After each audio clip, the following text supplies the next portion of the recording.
However, I will admit that. Well, I should add that the mindset and the model that he used couldn't have been Tupac's because Tupac was gone. So he modeled after Master P, and he modeled after Rick Ross. He modeled after Jay, but as a way to go back to the brain the spark that was there.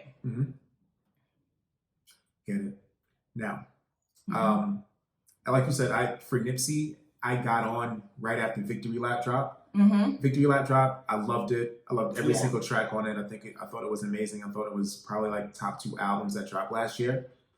And I did a thing where I went back to like listen to old music that I probably hadn't heard before. And it's where I got to know Nipsey better through his music, through his mixtapes, through different compilations of music that he put together, through different features that he was on. So I really enjoyed him as an artist.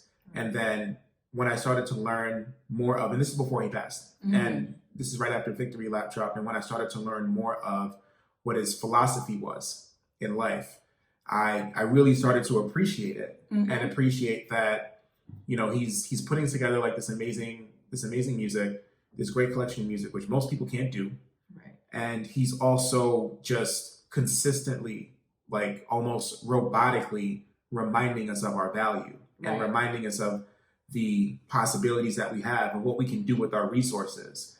And the night that he passed, I was getting ice cream. I was in Coastal getting ice cream, and I was like getting these alerts on my phone, and like the last alert was that after he had been shot, that he passed later that night. And in my head, it was like for me it wasn't like when Biggie died. It wasn't like when Biggie died, like it was like a blow. It was like a big blow, just I feel like all over New York City.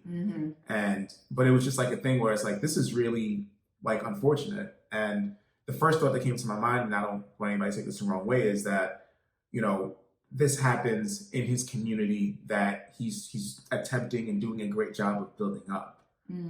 This happens by a person that is a part of that community that could very well benefit from the things that he's putting into action, from the things he's doing with his money, the investments that he's making.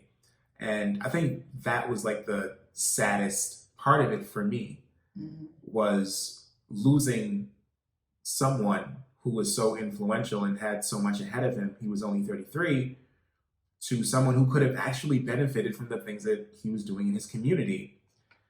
And as far as the correlation and relationship to Tupac, I always have like a really hard time explaining how I truly feel about Tupac, because his music was really good. I always feel like just from a music perspective, it was more so like quantity over quality a lot of times, because there are a lot of amazing albums and great tracks from Tupac, but there are also some things that like scratch your head and make you think, why was this produced? Right. And why was this released? And I know a lot of that was out of his control. But then I also think about like it's tough because Tupac it seemed like he had two sides. It seemed like he had the side that was really warm, really welcoming, really revolutionary, amazing poet, amazing artist, growing into being an amazing actor. But then he also had the side where he's, getting in fights in casinos, where he's spitting on reporters, where he's talking crazy. There's videos of him talking crazy to women.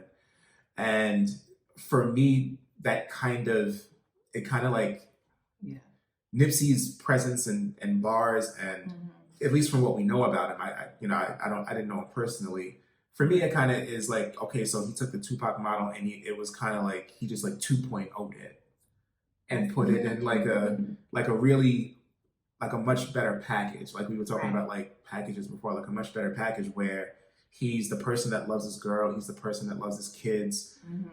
He's the person that isn't running away from his neighborhood, isn't running away from his past, isn't running away from his affiliations, but he's letting people know, hey, like, regardless of what my affiliations are, regardless of what my past is, like, this is how I'm moving forward. I am a person that is going to move forward based on how you treat me. You treat me well, I treat you well, golden rule, and that's something that I can respect. So that's like, for me, that's like there's always been like this duality when it comes to pop. Yeah, because that's exactly what it was.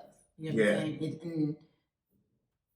The thing about Tupac that people kind of like they want him to be, and this is the reason why Meek doesn't. I think we was talking about, he doesn't own the social justice because of the responsibility. Yeah. And Tupac wants the responsibility, but also has this other side of him that, like in one of the interview where he's on a black leather couch and he's like, "You want me to make this money?" Like, he's in debt. Yeah.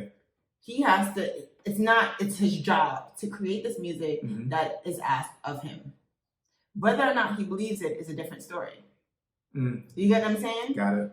But it's just like, okay, this is what you need to do. Did you see the Tupac? I'm sorry, the Wu-Tang documentary that's on Showtime? No, I have not. So it's really good. Right. Now the last part of it gets really sad because they have like video of ODB when he gets out of prison, and he has no money. Right. He's living with his mom, has 7 or 8